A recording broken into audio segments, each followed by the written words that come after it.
Good morning, dear students. Welcome back to the science class. Yesterday we have started periodic test 1. Answers I have given 1 to 10 questions we have done yesterday. So today I will continue with that only. So coming to the 11th question. 11th question is state the role of stomach in the digestion of food. Stomach का food digestion में क्या role है that we have to write. We have studied earlier that stomach secretes three substances. That is, one is it secretes gastric juices that contains enzymes in it, and that enzymes helps in the digestion of the food. Second thing, it secretes hydrochloric acid that helps in the killing of germs that enters our body through the food. And third, it secretes the substance mucus. What the mucus does? Mucus helps the inner lining of the stomach from the harmful effect of hydrochloric acid. Stomach gastric juices secrete करता है और gastric juices में enzymes present होते हैं जो food के digestion में help करते हैं. एंजाइम्स के साथ साथ stomach small hydrochloric acid and mucus भी सिक्रीट करता है. हाइड्रोक्लोरिक एसिड का क्या फंक्शन है? हाइड्रोक्लोरिक एसिड जो हम खाना खाते हैं उसमें जो जर्म्स प्रेजेंट है उनको किल करने का काम करता है. एंड म्यूकस का क्या फंक्शन है? क्योंकि hydrochloric acid is a acid है तो वो स्टमक को डिस्ट्रॉय कर सकता है, डैमेज कर सकता है.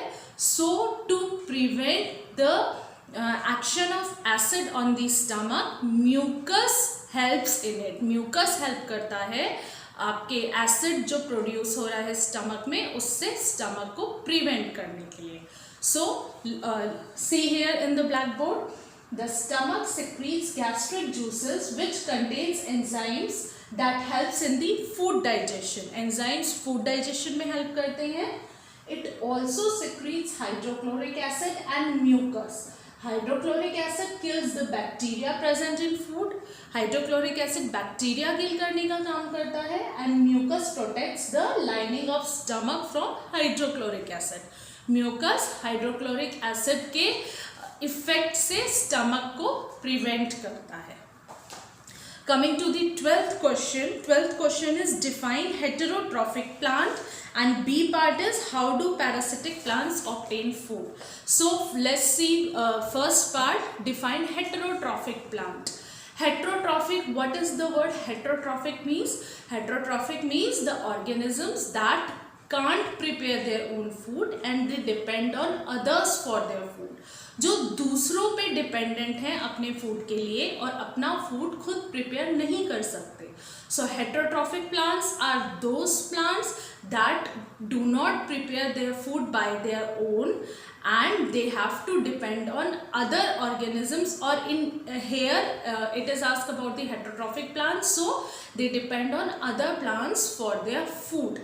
अब क्यों फूड नहीं बनाते? क्योंकि उनमें क्लोरोफिल प्रेजेंट नहीं होता. क्लोरोफिल ग्रीन पिगमेंट है ना जो सनलाइट एब्जॉर्ब करके फूड प्रिपेयर करने में हेल्प करता है. तो हेटेरोट्रॉफिक प्लांट्स में क्लोरोफिल प्रेजेंट नहीं है इसलिए वो अपना फूड खुद प्रिपेयर नहीं कर सकते.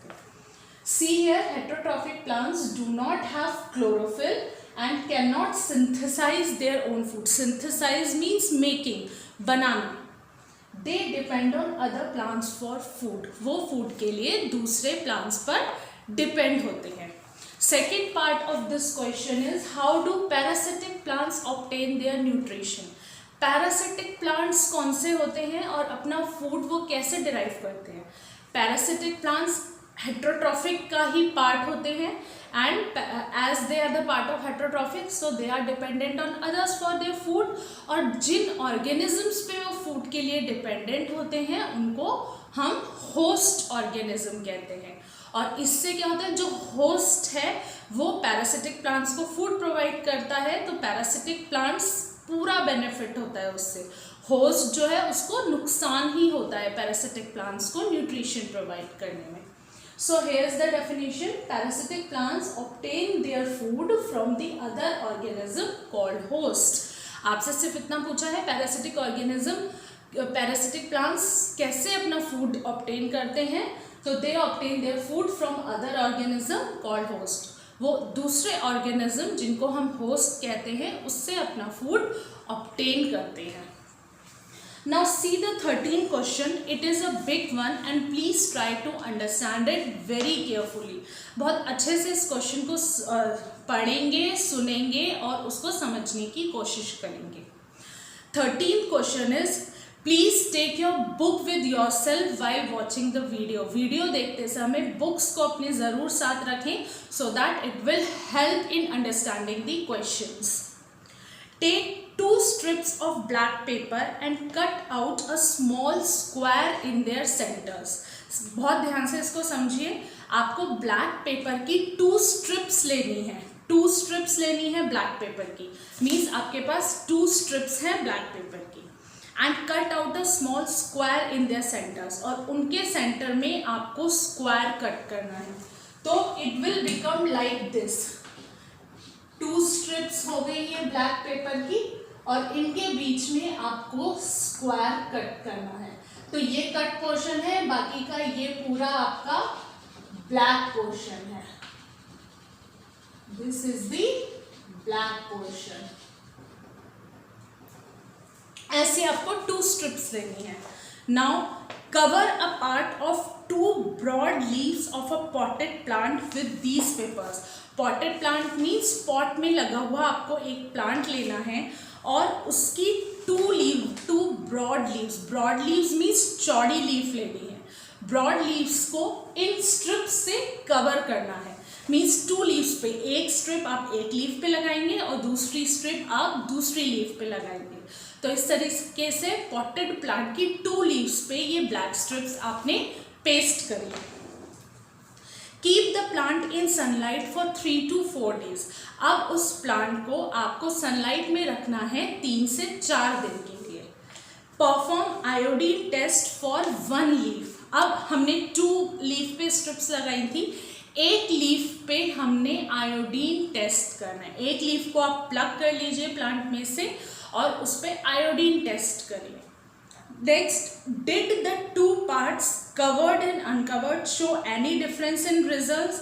अब हमने जो लीफ ली थी उस पर हमने जो ये स्ट्रिप लगाई थी लाइक दिस, मान लीजिए ये ब्रॉड लीफ है, इस पे हमने ये ब्लैक कलर की स्ट्रिप लगाई है जिसमें ये आपका स्क्वायर पोर्शन है, बाकी का ये आपका ब्लैक पोर्शन है।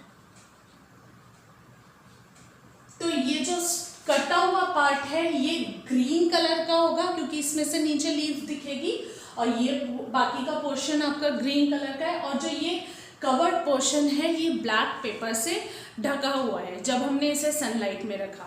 तो इसका यह मतलब है क्योंकि वो जो कवर्ड पोर्शन है, जो इतना पोर्शन ब्लैक उससे कवर्ड है, इसको सनलाइट नहीं मिली, तो दैट मीन सनलाइट नहीं मिली है तो यहाँ पे फोटोसिंथेसिस का प्रोसेस नहीं हुआ है, तो स्टार्च प्रिपेयर नहीं होगा।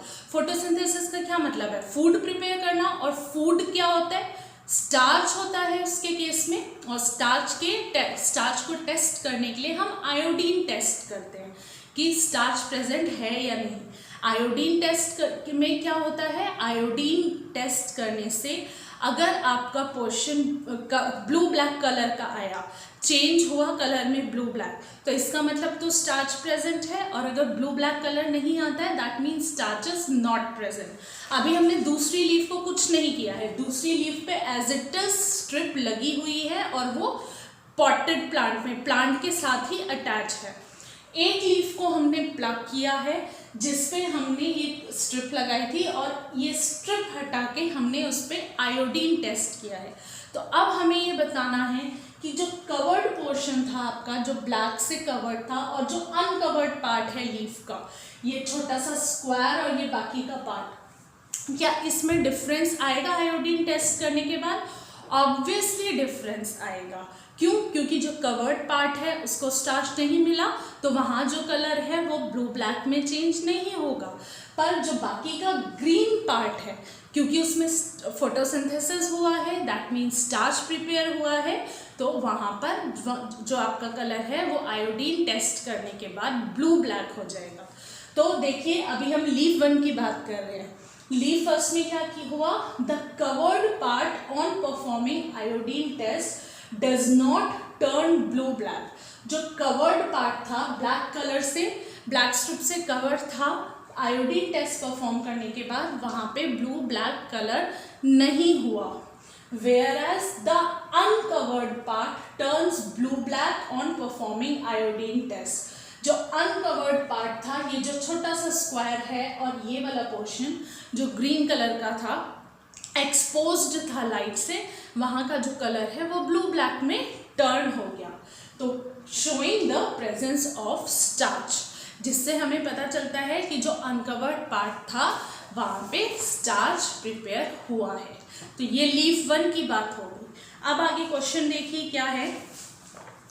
Now remove the strip of the second leaf and expose the covered part to the sunlight for 2-3 days and do the iodine test again।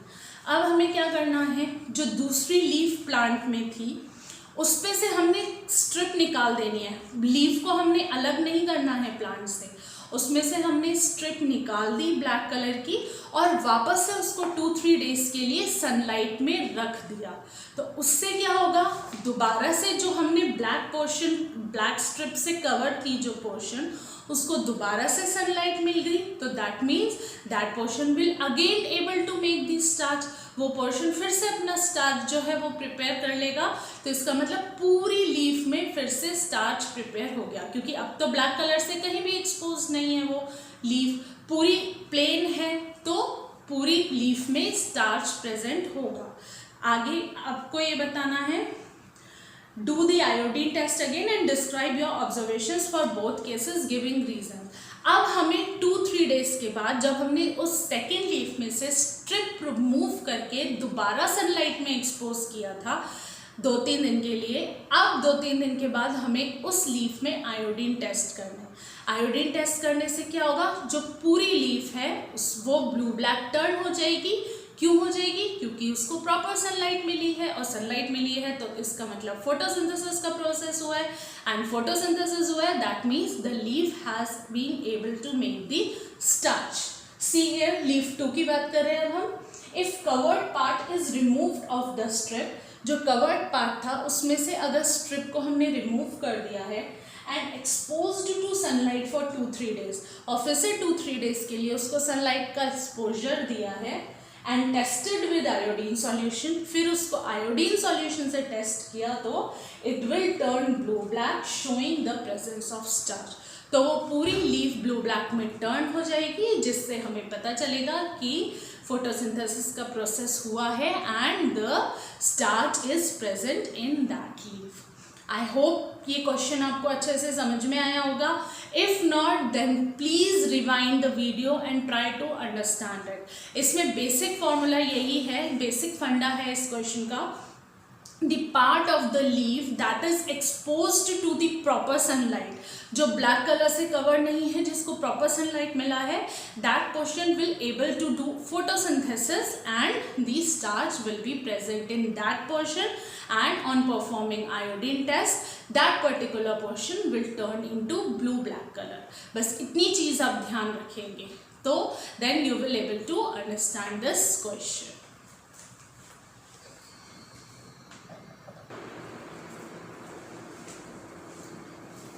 14th question is, there are 2 parts of this question। So A part is why vitamins are necessary in our diet। हमारी diet में vitamins क्यों necessary हैं? Vitamins are called the protective foods. Vitamins को protective foods कहते हैं because they protect our body from various diseases से हमारी body को प्रोटेक्ट करते हैं, और नॉर्मल फंक्शनिंग के लिए रिक्वायरमेंट होती है विटामिन्स की। हमारी बॉडी नॉर्मल फंक्शन करे उसके लिए विटामिन्स का एक बहुत बड़ा रोल है। हमारी जो आइज़ हैं, हमारा डाइजेस्टिव सिस्टम है, हमारी जो और भी अंदर बॉडी पार्ट्स हैं, वो विटामिन्स की वजह से हेल्दी फील करते हैं, हेल्दी रहते हैं। That's why vitamins are necessary in our diet.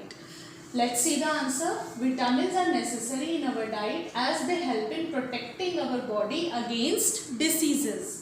They are essential for the normal functioning of the body. हमारी बॉडी नॉर्मल फंक्शन करे उसके लिए विटामिन ज़रूरी हैं। They keep our skin, teeth, nervous system, bones, digestive system etcetera healthy. हमारी skin को, हमारी bones को, डाइजेस्टिव सिस्टम को, नर्वस सिस्टम को, इवन हमारी आईज को विटामिन्स हेल्दी रखते हैं। तो विटामिन्स का ये रोल है हमारी बॉडी में, इसलिए विटामिन्स हमारी बॉडी के लिए नेसेसरी हैं। Second question is which fruits और vegetable should be eaten regularly to get vitamins. अब विटामिन्स हमारी बॉडी के लिए नेसेसरी हैं, तो हम वो विटामिन्स कैसे लेंगे? What are the sources of vitamins? कौन से हमें फ्रूट्स और वेजिटेबल्स रेगुलरली खाने चाहिए? So to get vitamins we should eat green leafy vegetables. Green vegetables जो होती है लाइक स्पिनच हो गया आपका, मेथी हो गई, ये सारे हमें ग्रीन लीफी वेजिटेबल्स खाने चाहिए। टोमेटो, आंवला, कैरेट, फ्रूट्स में पपाया, ऑरेंज, बनाना एक्सेट्रा, ये सब हमें रेगुलरली खाना चाहिए। In this question only fruits and vegetables have been asked, so I have written only fruits and vegetables. Instead of this we can eat milk, or we can drink milk also, and we can eat butter, the products that are made from the milk, that are also very healthy and gives us vitamins. Okay, last question of this test is periodic test is question number 15. Aradhya went to the market with her mother to buy a silk frock. Aaradhya अपनी mother के साथ silk frock लेने जाती है market. There they found the synthetic or artificial silk was much cheaper and wanted to know why. Explain with the proper reason. अब जब Aaradhya market जाती है सिल्क की फ्रॉक खरीदने, तो उसने ये ऑब्जर्व किया कि आर्टिफिशियल सिल्क जो है, सिंथेटिक सिल्क का जो मटेरियल है, that is much cheaper as compare to the natural silk. जो नेचुरल सिल्क का मटेरियल है दैट वाज कॉस्टली। तो उसको ये रीज़न जानना है कि ऐसा क्यों है। तो what is the reason for that? सबसे फर्स्ट पार्ट, जो आर्टिफिशियल सिल्क है उसकी जो प्रोडक्शन कॉस्ट है वो बहुत लो है। क्यों लो है? क्योंकि जो आर्टिफिशियल सिल्क बनाने के लिए हमें रॉ मटेरियल्स चाहिए वो बहुत ही लो प्राइस पे अवेलेबल है मार्केट में, क्योंकि ये केमिकल्स के बने हुए होते हैं। Artificial silk is made from the chemicals, so the raw materials available are at very low price और बहुत ज़्यादा क्वांटिटी में, बहुत कम प्राइस में और बहुत ज़्यादा क्वांटिटी में अवेलेबल होते हैं। तो जो चीज़ कम प्राइस में और बहुत ज़्यादा मिल रही है तो ऑब्वियसली उसकी कॉस्ट जो है वो लो होगी। सेकेंड थिंग, आर्टिफिशियल सिल्क का फाइबर बनाने में बहुत कम टाइम लगता है। Production time is very less for the artificial silk. क्यों? Because it is made from the machines की हेल्प से डेवलप किया जाता है। इनके जो फाइबर्स हैं आर्टिफिशियल सिल्क से जो भी मटेरियल बनाया जाता है वो मशीन्स के हेल्प से बनाया जाता है। वाइल जो नेचुरल सिल्क है, एक तो नेचुरल सिल्क हमें कहाँ से मिलती है? सिल्क वर्म से मिलती है।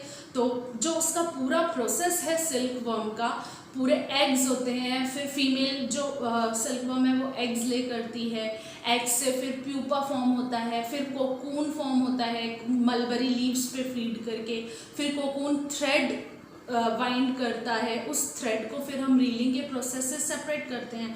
तो this process takes much longer time, इसमें बहुत ज़्यादा टाइम लगता है जो नेचुरल सिल्क हमें मिलती है। और क्योंकि ज़्यादा टाइम लग रहा है तो ऑब्वियसली उसकी प्रोडक्शन कॉस्ट जो है वो बहुत हाई हो गई, और इतने टाइम के बाद भी उतना ज़्यादा हमें मटेरियल, उतने ज़्यादा हमें सिल्क फाइबर नहीं मिल पाते हैं as compare to the artificial silk. तो इसलिए नेचुरल सिल्क कॉस्टली होता है and the artificial silk is cheaper. So let's see the answer.